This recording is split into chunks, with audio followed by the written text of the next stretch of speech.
No more Japanese sealed booster boxes? Well, potentially, kind of. It's kind of a big deal. Let's talk about it. Hey guys, what's going on? How's it going? Welcome to another video. I haven't made one of these types of videos in a long time. It's sort of kind of breaking news types of video, but I haven't heard anyone else talk about this. Maybe just haven't seen the videos, but I think it's kind of a big deal. So I want to share the news with you. And yeah, let's dive right into the details. So this all started with me finding out a few weeks ago that SneakerDunk now authenticates unsealed booster boxes. As you can see right here, we are on the listing page for Shurinku no shrink, Glory of Team Rocket booster boxes. Of course, no shrink means much cheaper than sealed. If you just want to rip a box, no sealed makes sense, or no shrink makes sense if you can know for sure that it is legit, that it wasn't messed with, right? So SneakerDunk has started authenticating these unsealed booster boxes. And they actually, when they introduced it, they had this article published on their website. I will link it down below if you want to read it yourself. It's quite interesting. They talk a little bit about why they're doing it. They're talking a bit about how they're doing it. They don't share all the details, obviously, but it is an interesting read. One thing that's noteworthy is they're talking about how they, I think, have to open the booster boxes to look inside. So yeah, but it's interesting. Anyways, but the one little piece of information that I think is very important here that I haven't heard anyone else talk about is they mention, I'll try and find it. They mention a patent that was filed by Pokemon Japan about a new type of shrink wrap. And so I'll just read what they say, and then afterwards we'll actually look at the patent that was filed in Japan by Pokemon. We'll dive into details and we'll try and figure out what this all means. Alrighty, so they're saying, in short, a patent was filed for a packaging method that would prevent retailers from selling products unless the shrink wrap was removed at the checkout. The wording of the patent application was packaging products in shrink film that has colored parts so that the barcodes of individual products cannot be read. Already tells us a lot, right? If this new method is introduced, genuine products with the shrink wrap removed will be distributed on the market. So Pokemon Japan has filed a patent for a new type of shrink wrap that would make it impossible to scan the barcode unless the shrink wrap is removed. Of course, when stores sell booster boxes, they scan the barcode at the register, right? So we'll look at the patent and we'll look at some details. There's actually very beautiful illustrations here that we can look at, but here it is translated into English, Google Translate. We can see here name of the company, the Pokemon company. It was filed, or it was made public on June 28th, 2023. So this is already quite interesting to me, right? This is 2 years ago, almost 2 years ago, this patent was filed or made public. I'm not sure how the process works, but of course, Pokemon Japan, they work, plan years ahead of time. The application date goes back to 2021. That's also interesting. So it's a slow process. Business in Japan run very slow. Just because this is 2 years old doesn't mean it's not going to become a thing at some point in the future, obviously. But let's look at this patent here, and we'll look at the illustrations and see what they're talking about. So I have read through all of this to try and figure out or find the most interesting kind of information. Okay. First, we'll just look at the figures. I think that's the easiest way to look at this, and then we'll talk about the implications afterwards. But so number 10, they're just showing like basically a sealed box, a sealed booster box. Number 20 represents the shrink wrap. Number 30 represents the box inside the shrink wrap. Figure 2 shows again number 20 shrink wrap, number 30 the box, and then number 21 shows some sort of ink layer or something on the shrink wrap. So 20 refers to 20, the shrink wrap. 21 is the next something related to the shrink wrap. Something obscure in the shrink wrap, and then they show on the box 31 showing the barcode, right? So 30A is the underside of the booster box, right? Imagine you're looking at the booster box here from kind of the bottom.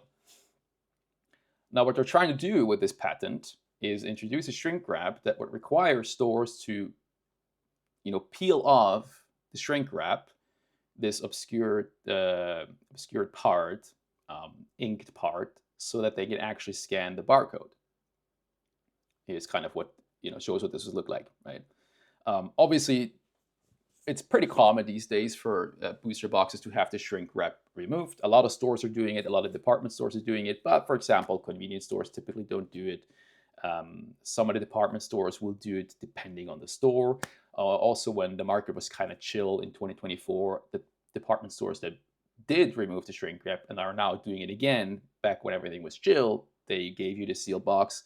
So, just because now a lot of stores are already removing the shrink wrap doesn't mean that this isn't kind of a big deal, in my opinion at least. Figure 6 we'll look at afterwards. This is also actually very interesting.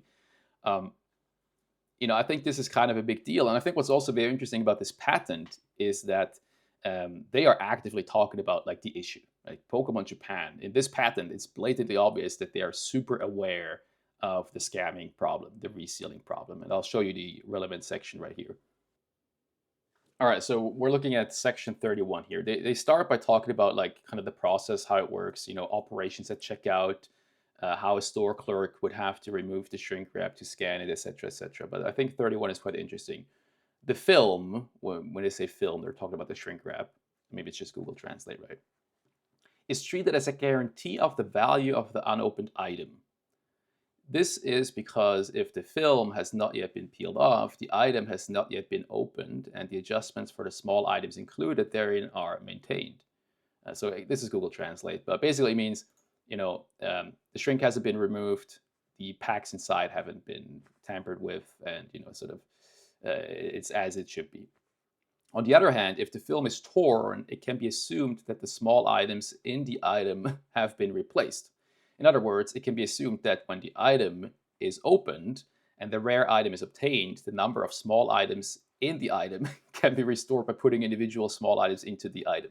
Okay, so this is Google Translate going crazy, or maybe just like a patent language, but basically they're just saying, look, if the shrink wrap has been removed, you have to assume that someone has or could replace booster packs.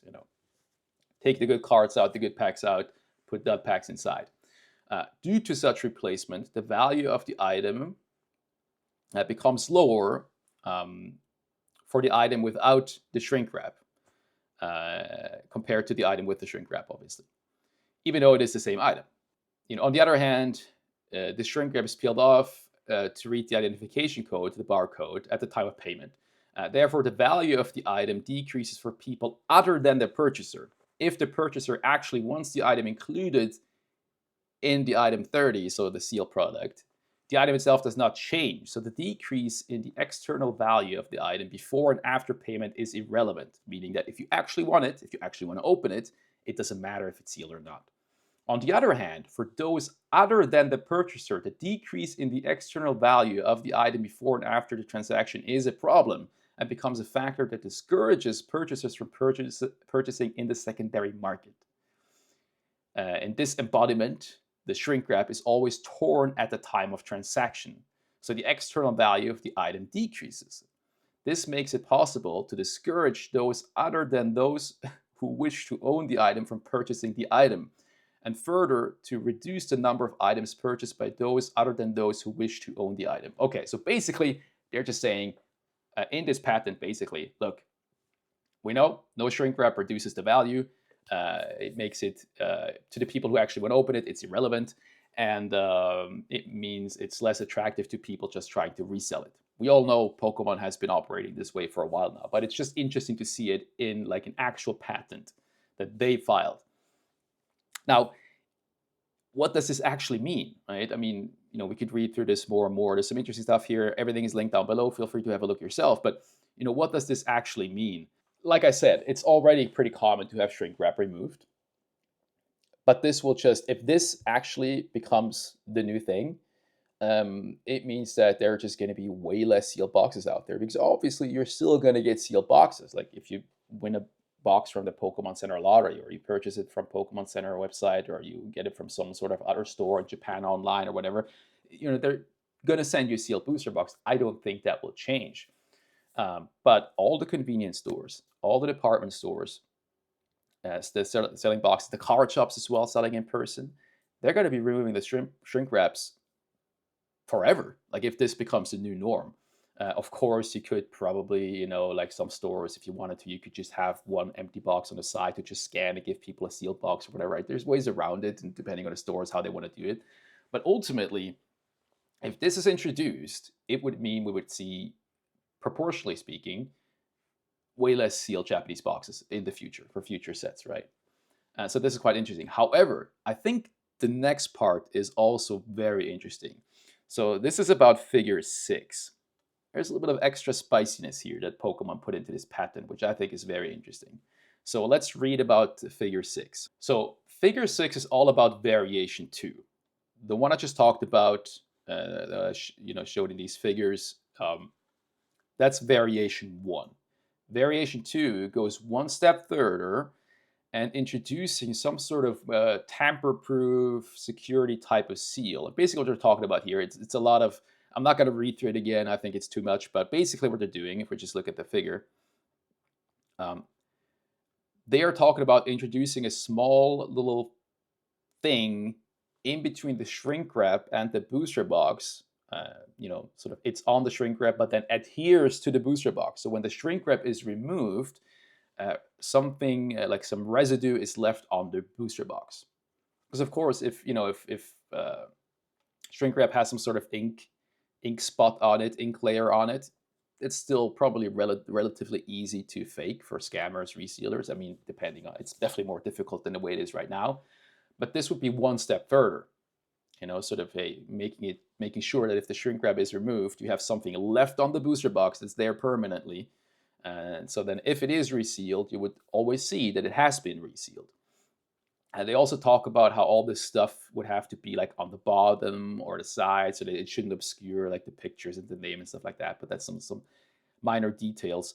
But this is interesting, right? With this, they are specifically addressing the resealing. So they're saying it right here, right? This makes it clear that a package with the shrink wrap torn is one for which the transaction has already been completed.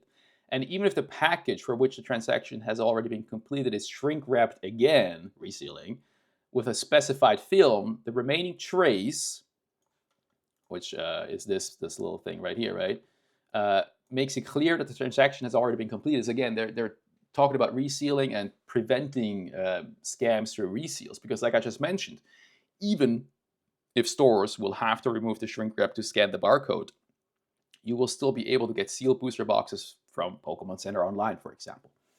And this is very interesting, right? Because it means that the sealed booster boxes in this case would have this extra kind of, seal, I guess, attached that you can be sure, like, for future value-wise, you want to buy a booster box 10, 15 years from now, it's much safer, much more secure.